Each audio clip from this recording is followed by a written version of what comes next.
On one hand, Bharatiya Janata Party has taken a very strong position on this issue.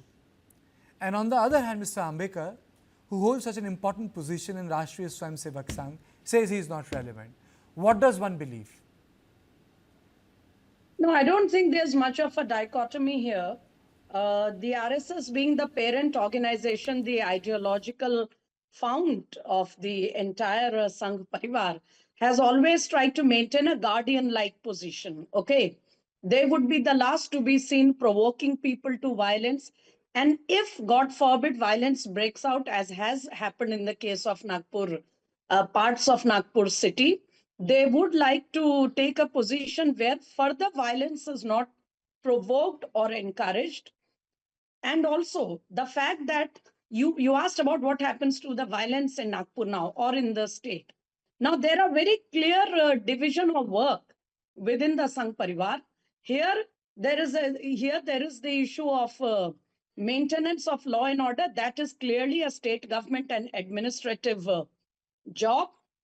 As for the Bajrang Dal and VHP, they are the organizations who are usually assigned the job of taking up any issues which they think in the cause of the Hindu, the Hindu mind. And they have taken the position of running a movement on this issue of the tomb of Aurangzeb there. But now that things have become taken a serious turn, the RSS would not perhaps like to be seen provoking further reaction. And that is why an effort is made to calm the tempers down. Also, please do not forget that we are talking about Nagpur, which is first of all the headquarters of the Rashtriya Swayamsevak Sangh. It is also the home constituency of both the Chief Minister and a senior central minister, Nitin Gadkari. And more importantly, the Prime Minister is likely to go there at the end of this month on the day of Varsh Pratipada. So I don't think the RSS would want further trouble there in the light of all these things. Okay, point taken. Vishwas Pathak, what does one make of it, Mr. Ambekar? BJP has taken a very strong position on this whole issue. Now Mr. Ambekar speaks on this. What does one make of it? So we respect what RSS said and Mr. Ambekar said. He said Aurangzeb is irrelevant. We also feel Aurangzeb is irrelevant. But now what is the matter? See, glorification of Aurangzeb cannot be relevant.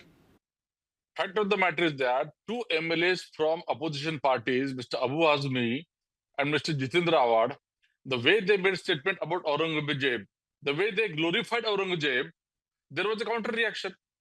And in Nagpur, what has happened day before yesterday, in Nagpur, it was a pre-planned, pre-organized activity. People came together along with petrol bombs, stones, and knives and swords and all those things. It is a planned way. Why they want to destabilize this thing? Because 4 months back only, there is a substantial majority government in place. Mr. Devendra Fadnavis is the Chief Minister and also Home Minister. Mr. Modi and Mr. Bhagwat are going to share the dais after a week's time. They just want to attract attention that we are there and we are there to create the problems. The pattern of this stone pelting was something like Jammu and Kashmir. And the most important thing is that the government has controlled, this police commissioner has controlled this violence less than in 2 hours, and all the culprits have been booked. Mastermind is also put behind the bar. So therefore, nobody will repeat this or dare to repeat this action in future. That kind of situation is now being handled by police. Okay. Advocate Nikhil Jain, do you think that the hard position which Bharatiya Janata Party has and the position which Mr. Ambekar has made are truly organic in nature? Absolutely not, Karthikeya. I've been saying this on your show for quite a while now that I think the entire controversy that has been panning out in the past 2 weeks is just the standard classic textbook example of the BJP using historic issues to deviate attention from the important issues of the falling rupee, from the US pressuring the Indian government to buy its, fighter aircrafts and the other issues that the government would want to distract the people from. This entire controversy, I think, started or erupted with the launch of the movie Chhawa, which the BJP spokespersons have no qualm saying on national television is the history, which it is not. It is a fictional movie based on historic events.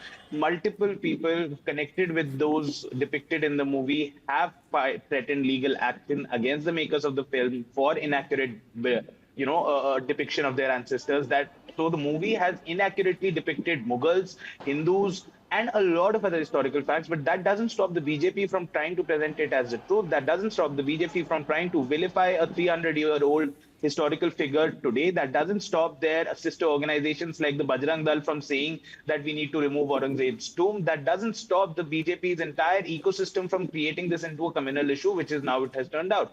And now that you've seen this violence in Nagpur, the RSS is the way I see it, they're probably doing some sort of damage control when they come out and say ki Aurangzeb is not relevant. If you really thought that Aurangzeb is not relevant in today's time, why did you let your entire ecosystem keep on talking about it again and again and again and again till a point where it reached the breaking point, where it reached to this point of a riot-like situation? And even now, the BJP is not willing to say that Aurangzeb is not relevant. Some, little voices from the BJP, the leaders bite whose bite you played in the opening package. I don't even recognize that leader. Why does Fadnavis not say that? Why does Narendra Modi, JP Nadda, Amit Shah, why do they not say that? Because they want their minions on the ground to keep on stirring up this controversy, to keep on, burning this communal fire so that there can be continuous distraction and deviation from the important issues of economy.